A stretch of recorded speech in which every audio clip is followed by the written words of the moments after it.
एक बार की बात है, एक जंगल में भयानक गर्मी पड़ती है, जिसके कारण वहां पर सूखा पड़ जाता है।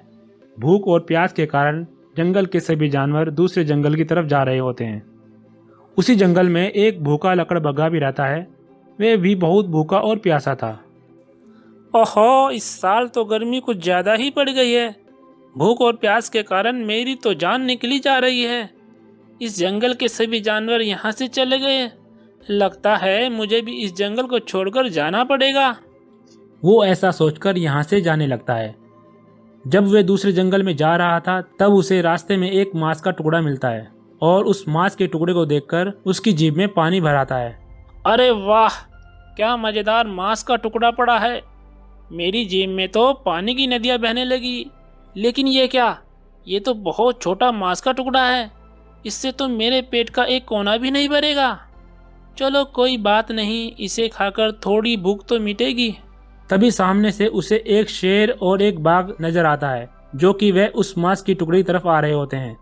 तब उसके दिमाग में एक खुराफाती आइडिया आता है और वो कहता है, अरे वाह, ये दोनों इस मांस के टुकड़े को खाने के लिए आ रहे हैं। आने दो आने दो, ये दोनों इस मांस के टुकड़े के कारण एक दूसरे के साथ लड़ेंगे और ये दोनों आपस में लड़ते लड़ते मर जाएंगे और फिर मैं इन दोनों का मांस बड़े मज़े से खाऊंगा।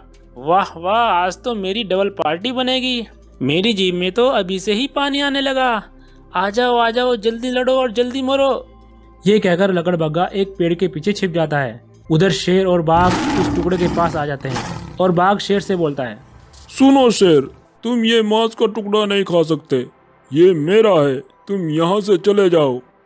बाघ, इस टुकड़े पर पहली नज़र मेरी पड़ी है, इसलिए इसे खाने का अधिकार मेरा है। तुम खामखा बीच में आ रहे हो।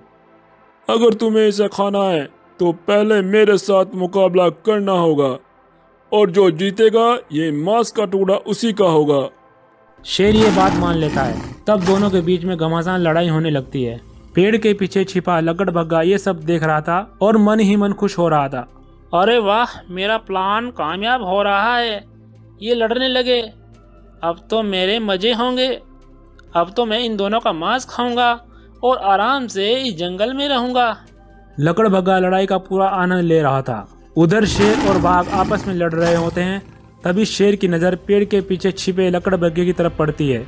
शेर बहुत चालाक था, वो सब समझ आता है और बाघ से कहता है, अरे बाघ, वो देखो पेड़ के पीछे लकड़बग्गा खड़ा है। मुझे लगता है हमें आपस में लड़वाने की उसकी चाल है। तब बाघ भी उसे देखने लगता है, लेकिन चतुर शेर बाघ से कहता है, अरे बाघ, उसे मत देखो और मेरी बात गौर से सुनो। तुम लड़ाई करते रहो, उसे ये महसूस नहीं होना चाहिए कि हमने उसको देख लिया है। हाँ ठीक है, हम लड़ने का नाटक करते हैं, थोड़ी देर बाद बेहोश होने का भी नाटक करते हैं और फिर वे हमें बेहोश होता देख हमें खाने हमारे पास आएगा।